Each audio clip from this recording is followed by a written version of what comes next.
আমরা জুলাইয়ে প্রথম সবাই বিপ্লব বলতাম, জুলাই বিপ্লব।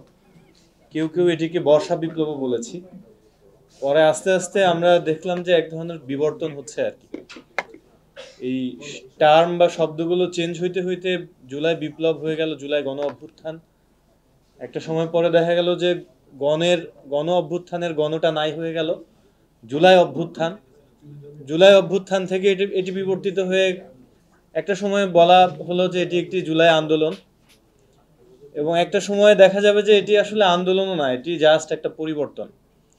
তো এই যে বিবর্তন, এই বিবর্তন হতে হতে বাংলাদেশে যেভাবে আমরা সত্যের অপলাপ এবং ইতিহাসকে মিথ্যা দিয়ে সত্যকে যেভাবে ঢেকে দিতে দেখেছি বারে বারে, তো আমাদের আশঙ্কা হয় যে জুলাইয়ের যে ঘোষণাপত্র, এই ঘোষণাপত্রেও আমরা এক ধরনের বিবর্তন দেখি। আমরা শুরুতে স্বাভাবিকভাবেই আমাদের ঐতিহাসিক অনেকগুলো সুযোগ এবং সম্ভাবনাকে আমরা মিস করে ফেলেছি।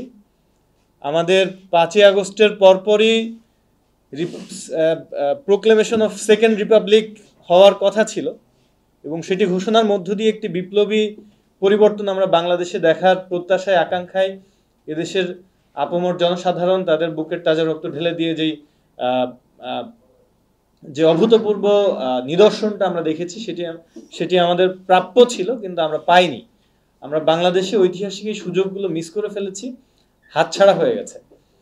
তো সেটির পরে এই যে প্রোক্লেমেশনের জায়গায় ঘোষণাপত্র বলছি, কিছুদিন আগে একজন উপদেষ্টা আমাকে বললেন যে ডিক্লারেশনটা দেওয়া হবে সামনে।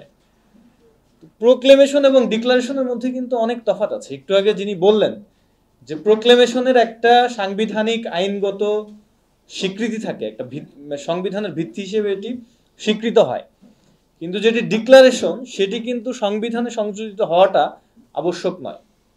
এবং এখন যদি সরকার কোনোভাবে এরকম একটি ডিক্লারেশন দেওয়ার মাধ্যমে একটা কাগজে কিছু লেখনী আমাদের উপরে চাপিয়ে দেওয়ার চেষ্টা করে, তাহলে হবে এটি এই জুলাই গণ অভ্যুত্থানের সাথে এক প্রকারের প্রতারণা।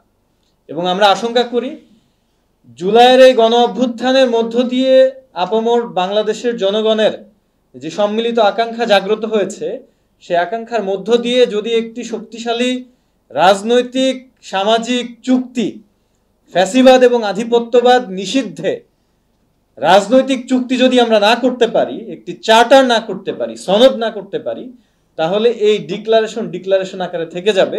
এটির কোনো বাস্তবিক ফলাফল আমরা আমাদের জনগণের উপরে দেখব না।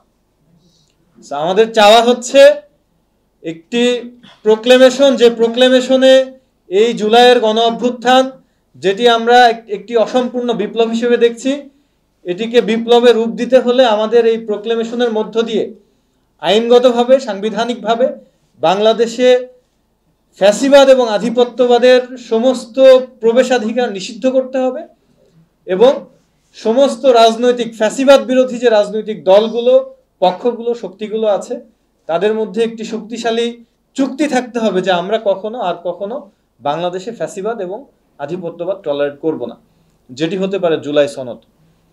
এটি হচ্ছে আমার আজকে আপনাদের এই নেক্সাস ডিফেন্স এবং জাস্টিসের আয়োজনের মধ্য দিয়ে বাংলাদেশের সাধারণ মানুষ এবং সাংবাদিক বন্ধুগণ সবার প্রতি আহ্বান। সবাইকে ধন্যবাদ এবং সালাম জানিয়ে কথা শেষ করছি। আসসালামু আলাইকুম।